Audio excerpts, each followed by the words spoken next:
ஸ்ரீ மாத்ரே நமஹ. ஸ்ரீ ராமஜெயம். இப்போ அடுத்த சௌப்பாய், அதாவது 3வது சௌப்பாய் பார்க்கலாம். மகாவீர விக்ரம பஜரங்கி குமதி நிவார சுமதிக்கே சங்கி. அதுதான் 3வது சௌப்பாய்.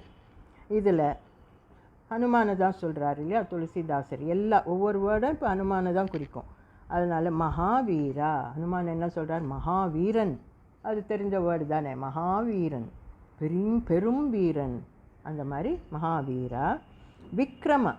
விக்ரமான அர்த்தம்னா அவர் வைக்கிற அடிங்க, கால் அடிகள். அவர் வைக்கிறது ஒரு அடி இங்கே வச்சாருன்னா இன்னொரு அடி அவ்வளோ தூரத்தில் வைப்பாராம், தாண்டி. அதாவது லாங் ஸ்ட்ரைட்ஸ் அந்த மாதிரி வைக்கக்கூடியவர். அந்த மாதிரி ஒரு நடக்கும்போதே அவ்வளோ ஒரு கம்பீரமாக அந்த பலம், அந்த உறுதி தெரியும். ஒரு அடி இங்கேனா இன்னொரு அடி அவ்வளோ தூரத்தில் வைப்பார். அதனால் விக்ரமா. அதனால தான் இப்போ நம்ம மகாவிஷ்ணு இது ஒரு அவதாரம், திரிவிக்ரம அவதாரம் பார்த்துருக்கோம், தெரியும் இல்லையா? அதாவது வாமன அவதாரமாக எடுத்து, வாமன அவதாரமாக குள்ளமாக அப்புறம் பெரிய உருவம் எடுத்து ஒரு அடி பூமி மேலேயும் ஒரு அடி ஆகாயம்னு அளக்கிறாரு இல்லையா? அந்த ஒரு அடி இங்கேன்னா இன்னொரு அடி அவ்வளோ தூரம் போச்சு மேலே. அந்த மாதிரி தூர வைக்கக்கூடியவர். அதனால்தான் அந்த அவதாருக்கு திரிவிக்ரம அவதாரம்னு சொன்னாங்க. 3 அடி வச்சு 3 அளந்தாருன்னு. இங்கே விக்ரமான்னா அப்படி காலை அழிங்க தூர வைக்கக்கூடியவர். அதுக்காக விக்ரமான்ற நாமம். அப்புறம் பஜரங்கி.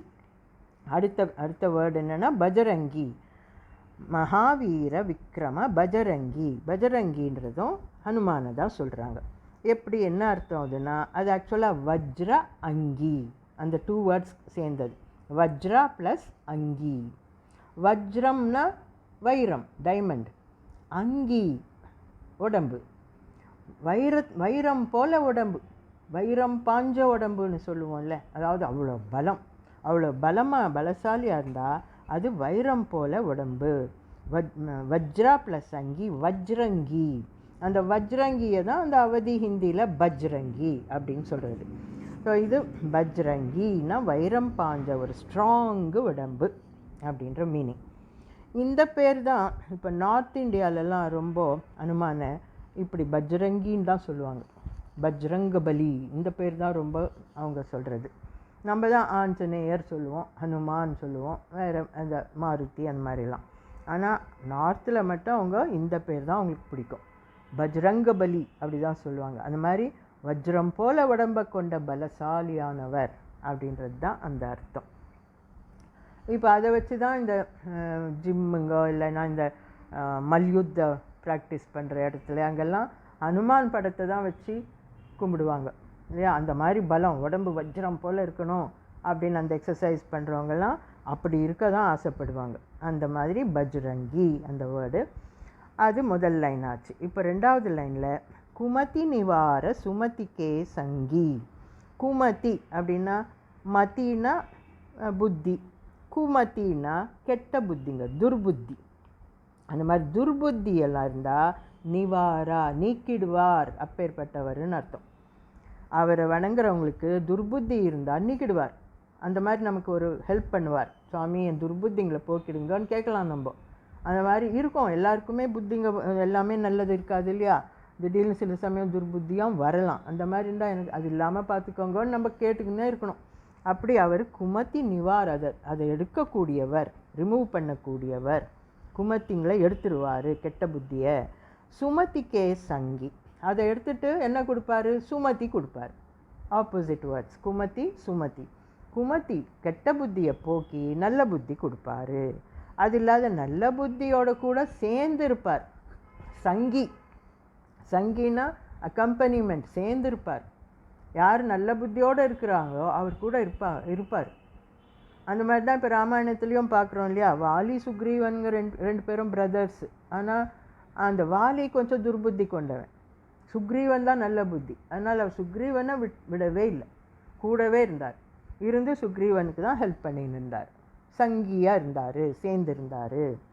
அதே போல் ராவணன் குடும்பத்துலேயும் ராவணன், கும்பகர்ணன், விபீஷணன், கும்பகர்ணன், அப்புறம் இந்திரஜித்து, இத்தனை பேர் இருந்தாங்களே பிள்ளைங்கள்லாம் கூட, எல்லாம் துர்புத்தி கொண்டவங்க தான். அதில் இருந்தது விபீஷணன் மட்டும்தான் நல்ல புத்தி. அதனால் விபீஷணனை சேர்த்துக்கினாரு. அவர் அங்கே வந்தப்போ மற்றவங்கெல்லாம் வேணான்னு சொன்னப்போ கூட ஆஞ்சநேயர் தான் பரவாயில்ல அவர் எடுத்துக்கலான்னு சொல்லி ரெக்கமெண்ட் பண்ணது ராமனுக்கு. அந்த மாதிரி விபீஷணன் வந்து சரணாகதி அடைஞ்சப்போ நல்லவர் தான் அப்படின்னு ரெக்கமெண்ட் பண்ணுறார். அந்த மாதிரி நல்ல புத்தியோட கூட சேர்ந்திருப்பார், அவங்கள சேர்த்துப்பார். சுமதிக்கே சங்கி, அதுதான் அந்த லைன். ஸோ மகாவீர விக்ரம பஜரங்கி குமதி நிவார சுமதிக்கே சங்கி, அது 3வது சௌப்பாயி ஆச்சு. அடுத்தது கஞ்சன வரண விராஜ சுவேஷா கானன குண்டல குஞ்சித கேஷா. இது என்னென்னா அப்பியரன்ஸ், அவரோட அப்பியரன்ஸை பற்றி சொல்கிறாரு துளசிதாசர் இங்கே. ஆஞ்சநேயர் எப்படி பார்க்குறதுக்கு எப்படி இருப்பார் அப்படின்னு சொல்கிறது. கஞ்சன வரண, கஞ்சனா காஞ்சன, காஞ்சனா தங்கம், வரணான கலர், பொன்னிறம், பொன்னிறத்தில் இருப்பாராம், தங்கம் போல், கோல்டன் ஹியூ, கோல்டன் கலராக இருப்பார். பார்க்குறதுக்கு ஒரு உடம்பே தங்கமாக ஜொலிக்குமா, வஜ்ரம் போல் பலம், பார்க்குற கலர் என்னமோ தங்கம் போல் கலர், பொன்னிறம் தங்கம் போல் ஜொலிப்பார். கஞ்சன வரணான பொன்னிறம், கோல்டன் கலர். அதாவது இப்போ துளசிதாசர் என்ன சொல்கிறாருன்னா, ஆஞ்சநேயர் அந்த கலரில் தான் இருந்தார், அவர் உடம்பே பொண்ணு கலரில் தான் இருந்தது, தங்கம் போல் ஜொலிப்பாருன்னு சொல்கிறார். அவர் விஷுவலைஸ் பண்ண ஆஞ்சநேயர் அந்த மாதிரி. இப்போது சில இடத்துலலாம் பச்சையில் கூட சொல்லுவாங்க, மரகத பச்சையாக இருந்தாருன்ற மாதிரி கூட பெயிண்ட் பண்ணுறாங்க இல்லையா, பச்சை கலரில் கூட பார்க்குறோம். அப்படி யார் யார் அவரை எப்படி விஷுவலைஸ் பண்ணாங்களோ, அவர் தியானத்தில் எப்படி பார்க்குறாங்களோ அதை சொல்கிறாங்க. அந்த மாதிரி பொன் கலரில் இருந்தார். வால்மீகியும் ஒரு இடத்துல எல்லாம் சில இடத்துல சொல்லியிருக்காங்க, அந்த மாதிரி சொல்லியிருக்கார் தங்க நிறம்னு. ஸோ தங்க நிறமாக இருப்பாருன்ற இடத்துல தான் கஞ்சன வரண, பரணான்னு கூட இருக்கும் சில புக்ஸில், அது வா பா அந்த மாதிரி இதுவாகும் இந்த அவதி ஹிந்தியில். ஸோ கஞ்சன வரண விராஜ சுவேஷா, கஞ்சன வரணமாகவும் அந்த கலர்லேயும், சுவேஷா நல்ல வேஷத்துலேயும் இருப்பார். நல்ல வேஷம்னா வெல் ட்ரெஸ்டப், வேஷம் நல்லா பண்ணிப்பாருன்னு அர்த்தம். நல்லா வேஷம் போடுவாருன்னு அது வேறு அந்த மாதிரி மீனிங்கில் இருக்கக்கூடாது. நல்லா ட்ரெஸ்டப்பு, நல்லா ட்ரெஸ் பண்ணிப்பார். அந்த மாதிரி விராஜா அப்படி தெரிவார், அப்படி அப்பியர் ஆவார். He will appear to be well dressed and in golden colour. நல்ல உடம்பும் பழுப்பாக ஜொலிக்கும், தங்கம் போல் ஜொலிக்கும். அவர் எப்பவுமே நல்ல அலங்காரமாகவும் இருப்பார். சுவேஷான அலங்காரமாக இருப்பார், நல்ல பட்டு உடுத்தி. இப்போ நம்ம வானரோன்னா அனிமலாக பார்க்குறது இல்லை இல்லையா, அவர் எல்லாம் அவங்கெல்லாம் படித்து மனுஷனை போல் இருந்ததுனால அவங்களாம் ட்ரெஸ் பண்ணி தான் இருந்தாங்க. அது மாதிரி நல்ல பட்டாடை உடுத்தி, சுவேஷானா நல்ல துணிங்க காஸ்ட்லியாக போட்டுக்கின்னு, விராஜா அந்த மாதிரி appear, he will appear like that. So கஞ்சன வரண விராஜ சுவேஷா அப்படி தான் இருப்பார், அப்பியரன்ஸு அப்படி தான் கண்ணுக்கு காட்சி கொடுப்பார். அதுக்கப்புறம் கானன குண்டல குஞ்சித கேசா, அது மேலே அந்த ட்ரெஸ்ஸிங் ஆச்சா, ட்ரெஸ்ஸுக்கு அப்புறம் ஆபரணம், காதில் கானன காதுங்களில் குண்டலம் தரித்திருப்பார், குண்டலங்க போட்டிருப்பார். கானன குண்டல அந்த நகையும் போட்டிருப்பார். குண்டலங்க கம்பல்சரியாக போடுவாங்க அவங்கெல்லாம். ஏன்னா அந்த காலத்தில் பிரம்மச்சாரியம்னாலும் இல்லை வேதம் படிக்கிறவங்கனாலே காதில் குண்டலம் இருக்கணுமா. வேதம் படிக்கிறவங்க பூணூலும் இருக்கணும், காதில் குண்டலமும் இருக்கணும். இதெல்லாம் ஒரு அடையாளம் வேதம் படித்தாங்கன்றதுக்காக. அந்த மாதிரி கானன குண்டலா குஞ்சித கேசா, குஞ்சிதான்னா வளைஞ்சி இருக்கிறது, கேசம்னா முடி. அந்த முடி வந்து அவருக்கு உடம்பெல்லாம் இருக்கும், உடம்பெல்லாம் முடி இருக்கும், ஆனால் வளைஞ்சிருக்கோன்னா சுருள் சுருளாக இருக்கும், கேர்ல்டு ஹேராக இருக்கும். அப்படியே இப்படி சுருக்குன்னு நின்றுன்னு அசிங்கமாக தெரியாது, அழகாக சுருண்ட முடியாக உடம்பெல்லாம் இருக்கும். அந்த மாதிரி குஞ்சித்த கேசாவோடு இருப்பார். கஞ்சன வரண விராஜ சுவேஷா கானன குண்டல குஞ்சித கேசா. அதுதான் இப்போது 4வது சௌப்பாய் பார்த்தோம். இதோட அடுத்த ஆடியோவில் அடுத்த சௌப்பாய் பார்க்கலாம். Hello children, good day to you all. Now in the previous audio we saw 2 dohas which were prayer dohas, right? Tulsidas ji invoked Rama, Sri Rama and his Guru and Hanuman. So they were prayer dohas. Now we are starting Chaupai. There are 40 Chaupais now, and we are going to see the first one. The first Chaupai. Jai Hanuman Jnana Gunasagara Jai Kapisa Tihuloka Ujagara. That is the first one. Now here he says Jai Hanuman, hail to Hanuman. That is success to Hanuman, victory to Hanuman. That is like praising Lord Hanuman. Now we very often say, you might have heard, we say to all the deities, we say Jai Shri Ram, Jai Ganesh, Jai Mata.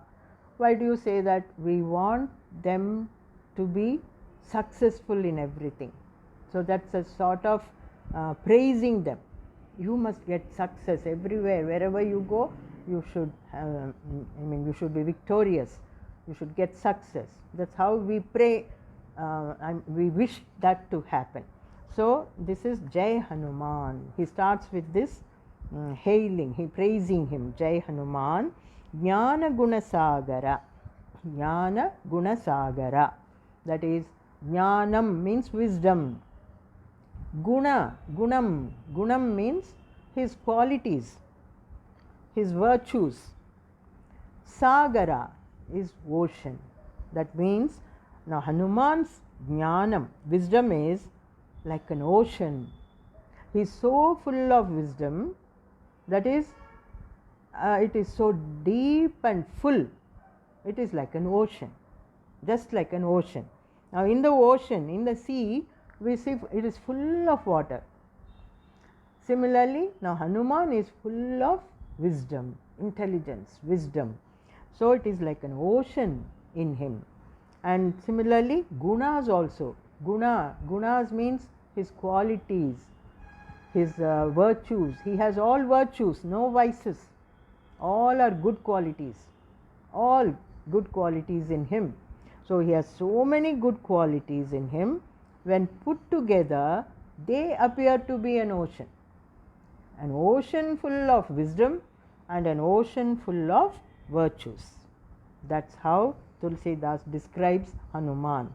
He is so very intelligent, wise man, wise person, and also good person. So this is very important.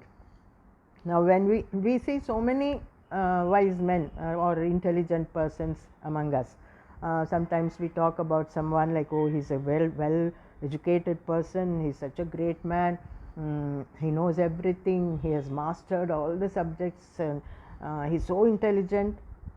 We have so many praises for him. We say such and such a person is so well educated, he's a great professor, all this. But sometimes, or most often, what happens is, when such an intelligent person very often is an egoistic person. He thinks, oh, I am so intelligent, I have studied so much, I know everything, no one else is as perfect as me. So that develops ego in him. So if he becomes egoistic like that, that's no good. A wise man should also be a good person, good human being. So that is what is important. As and how you grow in education, or you acquire more and more education and more wisdom, we should also be polite and good natured. So that's how Hanuman is.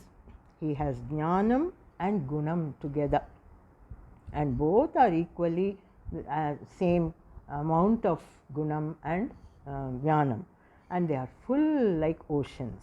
So Jnana Gunasagara. Then that is the first line. Then in the second line, Jaya Kapisa Tihuloka Ujagara. Again, hail to Hanuman. Now here once again, success, victory to Hanuman. But here what word he uses is Kapisa. Kapisa means Kapi. Kapi is monkey or Vanaram. Isa means head, leader. He is leader of all Vanarams. That is the meaning. Kapisa means leader of all Vanaras. leader of all monkeys. That is the meaning of Kapisa. He calls him the leader of all Vanaras. Of course, he was the leader of all Vanaras during his time. And now, this Kapis, all monkeys, Vanaras, in the time of Ramayana, Treta Yuga, that was the time when they lived. So, they lived in a place called Kishkinda. Kishkinda is now in the present India. It is called Hampi in Karnataka, Hampi. That was the place in that Yuga. It was ruled and it was all inhabited with Kapis, monkeys, all Vanaras. So that was Vanaras were living there, and Kishkinda was the kingdom of Vanaras, and Sugriva was the king of Vanaras. And Hanuman was a minister to Sugriva. Now, there in Kishkinda, there were 70,000, 70 lakhs Kapis there in the Kishkinda, in that kingdom, Rajyam. Vanara Rajyam means Vanara kingdom. In that kingdom, there were 70 lakh monkeys or Vanarams. And Hanuman was a leader of all the 70,000. Sugriva was the king, right? Next to him, Hanuman was the minister, and he was leader to all the Vanaras. So, Kapisa, he is called Kapisa. Jai Kapisa, victory to Kapisa. Tihuloka Ujagara. Now, Hanuman is always bright. Because of his wisdom, he glows very brightly. He looks so illuminated. I mean, so brightness is there because of his wisdom. And that wisdom gives light to all three lokas, illumines all three lokas. Three lokas means what are they? See, now we live on the earth, this planet earth. Earth is one loka, and above earth there is the heaven, Swargaloka, Brahmaloka and all. So, such all those things we can call it one world. So, above earth there is one world, earth is another world, then below earth there are the Patala Lokas. There are also other planets, other worlds there. So, they are called Patala Lokas. So, all these three put together, they call it Triloka. Earth, above earth there is one loka, and below earth there is another loka. Above earth there is Brahmaloka, Swargaloka and such, etc. And then below the earth there are the Patala Lokas. So, 1, 2, 3, three lokas.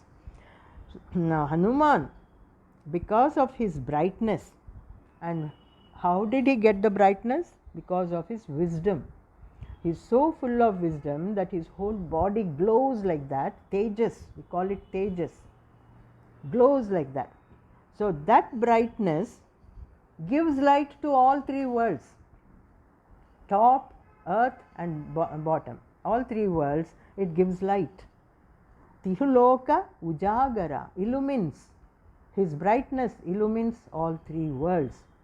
So, this is a little exaggeration. That means Tulsidas wants to say that was the greatness of his wisdom. He was so wise that he was so bright, and when he passes like that, the light, that glow gives light to all the surroundings. That is what he means by this line. So, Jaya Hanuman Jnana Gunasagara, Jaya Kapisa Tihuloka Ujagara. That is the first Chaupai. Now, we will see the next Chaupai in the next audio. Jai Shri Hanuman.